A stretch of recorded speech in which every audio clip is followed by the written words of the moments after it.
ஆண்டவருடைய வாசனை வரும் பொழுது, பரிசுத்தாவியின் வாசனை வரும் பொழுது, when the scent of Holy Spirit comes in your life, உங்களுடைய வாழ்க்கையின் மேல் பரிசுத்தாவினுடைய வாசனை வீசும் பொழுது மறுபடியும் நீங்க எழுப்புவீர்கள்.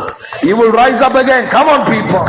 உங்களை அடிச்சு சாச்சிருக்கலாம், உங்ககிட்ட இருந்து எல்லாம் பறிச்சிட்டு போயிருக்கலாம், உங்களை ஒண்ணு இல்லாம ஆக்கியிருக்கலாம். சூழ்நிலைகள், காரியங்கள், மனிதர்கள், people, things that surround you, things that happening to you could have defeated you so much. But the moment the scent, வாசத்துல மரம் உயிரோடு வந்துருச்சு.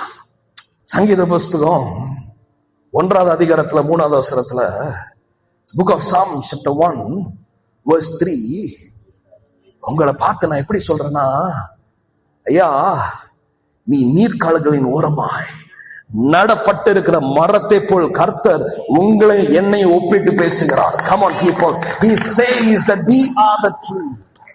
யோவான் புஸ்தகம் 15வது அதிகாரத்துல, நானே திராட்சை செடி நீங்கள் கிளைகள் என்று சொல்லி ஆண்டவர் மறுபடியும் நம்மளை மரத்துக்கு ஒப்பிட்டு பேசுகிறார். ஆகையால் நம்பிக்கையற்று எல்லாம் போச்சுன்னு உட்கார்ந்திருக்கீங்களா? அவரோட காத்து வீசும் பொழுது நீங்க மறுபடியும் எழும்புவீர்கள். Come on people of God.